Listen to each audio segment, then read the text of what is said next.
nuestro equipo va a hablar sobre los huesos de las extremidades superiores y inferiores, y nuestro equipo está conformado por Paola Jacqueline Salgado Magaña, Fernanda González Izquierdo, Carlety Martínez Ojeda, Mariana Yasmina Ayala Lara, Vanessa Jiménez Domínguez y Litzy Valeria Delgado García.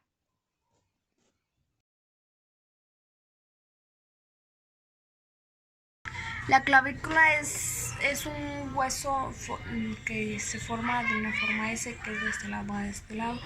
La clavícula es un hueso plano alargado con forma de S, itálica y situado en la parte antesuperior del tórax de los vertebrados junto a la escápula. Forman la cintura escapular, que sería esta parte. ¿Sí? ¿Cuál es la función de la clavícula? La importancia de la clavícula es principalmente que funciona como estabilizador para todas las partes del hombro y por ende para el brazo, debido a que presta inserción a los diferentes músculos esternocleidomastoideo, no sé pronunciarlo, trapecio y deltoides, encargados de la flexión, extensión, abducción, rotación y aducción de la clavícula. ¿Cuál es el hueso acromión? El acromión es la estructura del miembro superior más específicamente de la escápula, que se encuentra situado sobre la articulación del hombro. Esta estructura produce una curva y se une con otro hueso del hombro llamado clavícula, que serían estas esquinas, estas de aquí. Y el hueso húmero. El hueso húmero es el más largo y proximal del miembro superior o del anterior. En los tetrápodos, incluyendo al ser humano, forman parte del esqueleto appendicular superior y se ubican en la región del brazo. Es homólogo al hueso más proximal de la aleta exterior de los peces sarcopterígeos. Y enseguida les muestran las imágenes.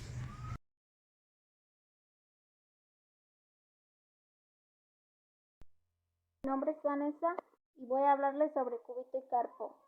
En anatomía, la muñeca es la articulación que une los huesos cúbito y radio al carpo, es decir, el antebrazo y la mano, considerada en conjunto. Es una articulación condilea, pues permite realizar movimientos en un eje transversal y en un eje anteroposterior. Efectuará movimientos de flexión y extensión en el primero de los ejes y movimiento de inclinación radial o cubital en el segundo de los ejes. De la suma de los movimientos en torno a esos ejes se puede realizar la circulación. No es posible realizar rotación. En realidad, esta está compuesta por tres articulaciones. Articulación de la cámara proximal de la muñeca o radiocarpiana. 2. Articulación externa de la cámara distal de la muñeca. 3. Articulación interna de la cámara distal de la muñeca. Bueno, y pues eso es todo.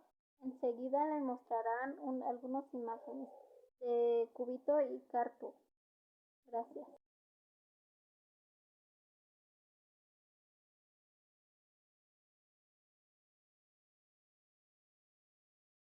La mano humana está compuesta por 27 huesos y estos están divididos en 3 zonas: en carpo con 8 huesos, metacarpiano 5 huesos y falanges 14 huesos. Además contamos con el radio y el cúbito, que son los huesos que comunican al resto del cuerpo con la mano. El radio. Técnicamente el radio no forma parte de la mano, pero sí que comunica con ella. Se trata de un hueso largo con forma de prisma y ligeramente curvo que está situado en la parte externa del antebrazo, paralela al cúbito. El cúbito, igual que el radio, tampoco forma parte de la mano, pero sí comunica con ella. Se trata de un hueso largo, ligeramente curvado paralelo al radio. Se articula por la parte superior, ya que está conectado al húmero, y por la parte inferior, pues está unido a los huesos del carpo que veremos a continuación. El hueso escafoides es un hueso del carpo, es decir, de la muñeca. Se trata de un hueso corto, esponjoso y de forma similar a un cubo. Tiene 6 caras y las cuales solamente 3 de ellas son articulares. El hueso semilunar. El hueso semilunar forma parte también de la muñeca y recibe este nombre porque su forma recuerda a una media luna. Se trata de un hueso corto y compacto. Tiene 6 caras y de las cuales solamente 4 son articulares. El hueso piramidal forma parte de la muñeca y recibe este nombre porque tiene una forma similar a la de una pirámide. Se trata de un hueso corto y esponjoso. Tiene 6 caras y de las cuales solamente 3 son articulares. El hueso pisiforme forma parte de la muñeca. Se trata de un hueso corto y esponjoso con forma similar a la de un cubo. Tiene 4 caras y solamente una de ellas es articular. El hueso trapecio forma parte de la muñeca y constituye el borde del túnel carpiano. Puede distinguirse por una especie de cráter en su superficie. El hueso trapezoide. Este hueso forma parte de la muñeca y es el más pequeño de los huesos que constituyen el carpo. Se trata de un hueso corto y esponjoso con 6 caras y de las cuales solamente 4 son articulares. Es el segundo hueso de la segunda fila del carpo y se articula con el segundo metacarpiano, el hueso escafoides, el hueso trapecio y el hueso grande. Es el hueso de la muñeca que se fractura con menos frecuencia ya que está bastante protegido. El hueso grande forma parte de la muñeca y, como su propio nombre indica, es el mayor de los huesos del carpo. Tiene 6 caras y de las cuales solamente 4 son articulares. El hueso ganchoso.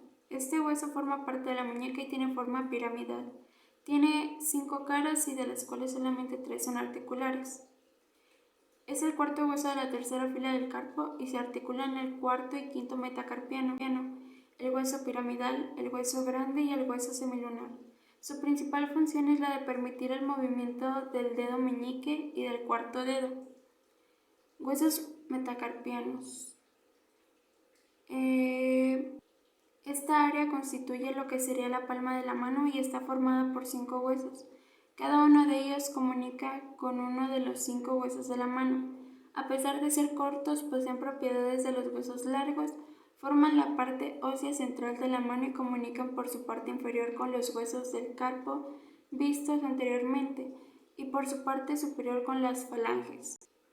Los 5 huesos metacarpianos son similares en forma, a excepción del que comunica con el pulgar, que es el más corto y grueso que los otros. Además, el metacarpiano del pulgar es el único que no articula juntamente con los otros. Los 5 metacarpianos son los siguientes. Primer metacarpiano. Comunica con el dedo pulgar y se articula con el trapecio a través de una articulación que tiene forma de montura. El segundo metacarpiano comunica con el dedo índice y se articula con el hueso trapezoide y el hueso trapecio a través de un pequeño nódulo que permite la unión. El tercer metacarpiano comunica con el dedo medio y se articula con el hueso grande. El cuarto metacarpiano comunica con el dedo del anillo y se articula con el hueso ganchoso y con una pequeña porción del hueso grande.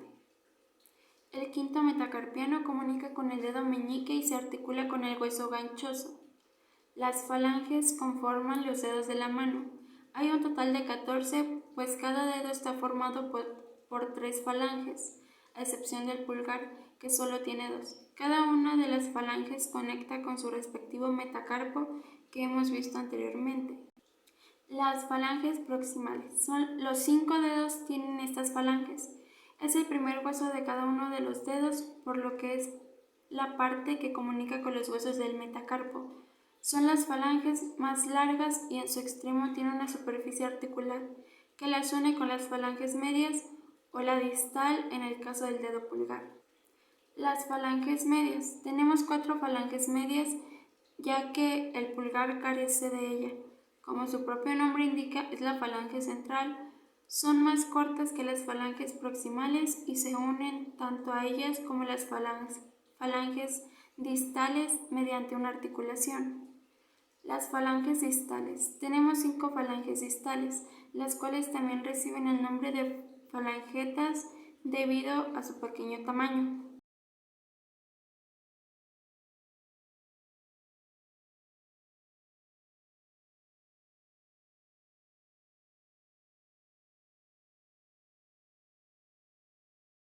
El hueso coxal es un hueso pararticulado, posteriormente con el hueso sacro de la columna vertebral y anteriormente con su homólogo contralateral a través de la sinfasis del pubis.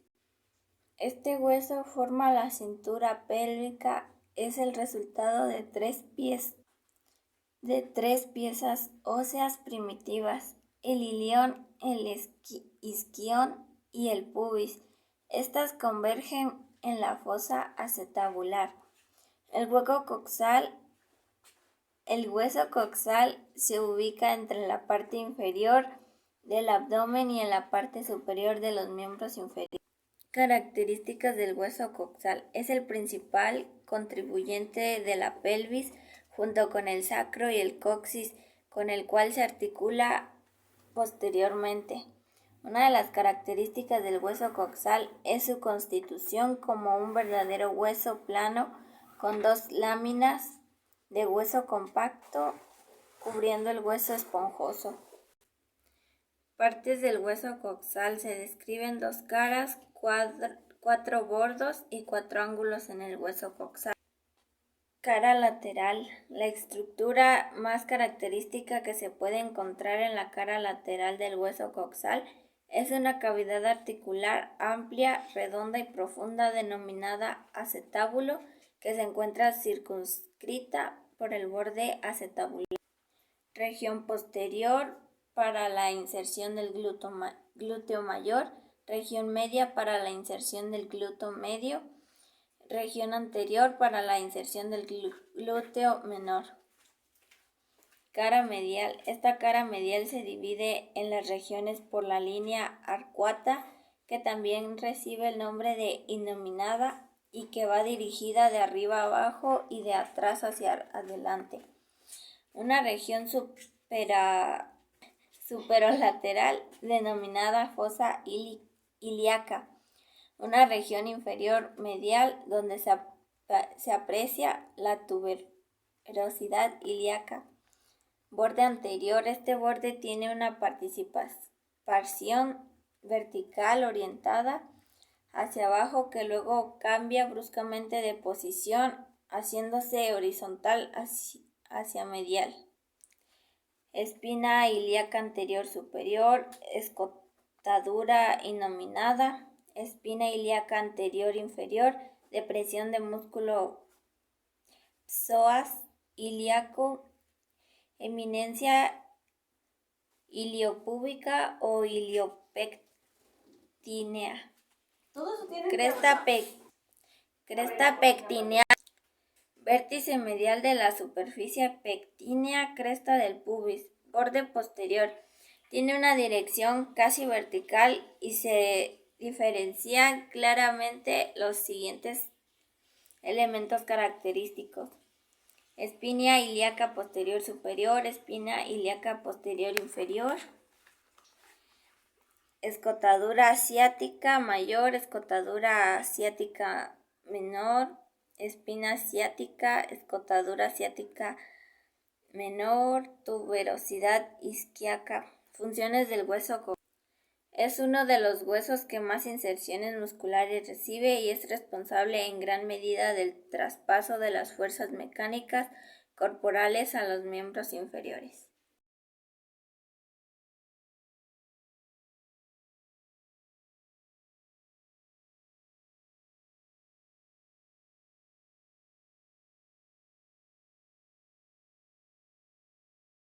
El hueso patela es un hueso pequeño y arredondado que está situado en la articulación de la rodilla. El hueso tibia es grueso, largo y muy resistente. Es uno de los 2 huesos más importantes de la extremidad inferior. Este hueso contribuye en los movimientos de la rodilla y del tobillo. El hueso fíbula, también llamado como hueso peroné. Este hueso está ubicado entre la rodilla y el tobillo y se conecta con la tibia y con el astrálago para formar distintas articulaciones.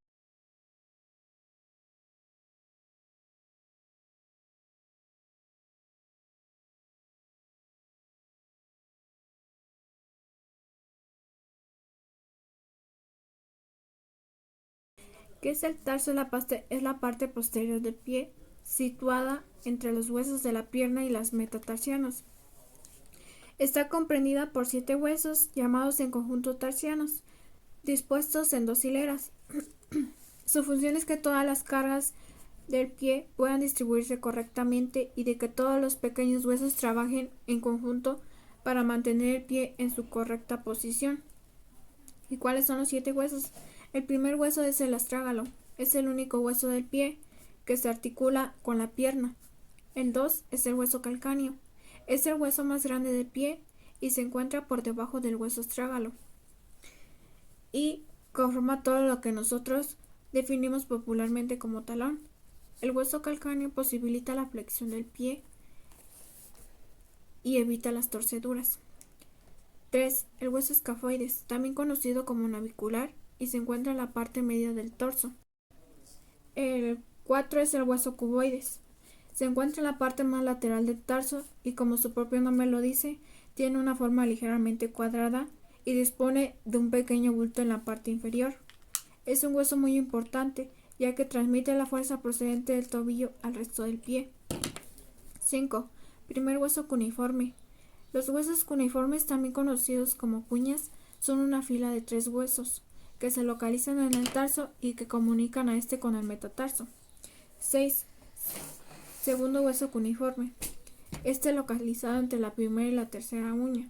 7. Tercer hueso cuneiforme. Es el que se encuentra en la parte más interna. Y ahora les voy a hablar sobre los metatarsos. El metatarso se compone de 5 huesos metatarsianos, que se enumeran desde la cara medial del pie. Los metatarsianos son unos huesos largos formados por un cuerpo triangular con 3 caras superiores y laterales y 2 extremas, anterior y posterior. Primer metatarsiano, el más voluminoso pero también es el más corto de los 5. 5 metatarsiano, es el más largo y es el que se comunica por su parte más distal con la segunda falange, el dedo más próximo al dedo gordo. El tercer metatarsiano es el que se comunica con su parte más distal con la tercera falange, que es el dedo del medio. El cuarto metatarsiano se comunica con su parte más distal con la cuarta falange, que es el dedo más cercano del dedo pequeño. Quinto metatarsiano es el hueso que se comunica por su parte más distal con la quinta falange, el dedo pequeño del pie. Y también les voy a hablar sobre las falanges. Son huesos cortos que se unen para formar los dedos. Las falanges se dividen en 3 partes para los dedos índice, medio, anular y meñique, y en 2 partes para el dedo gordo. ¿Qué función cumplen las falanges? Las falanges resultan de suma importancia para el ser humano, ya que sin ellos no se pudieran realizar las siguientes funciones. Se articulan con los huesos metacarpianos y los metatarsianos para formar las articulaciones metacarpofalóngicas y las metatarsofalóngicas, y permiten la realización de los movimientos de flexión, extensión y oposición del pulgar.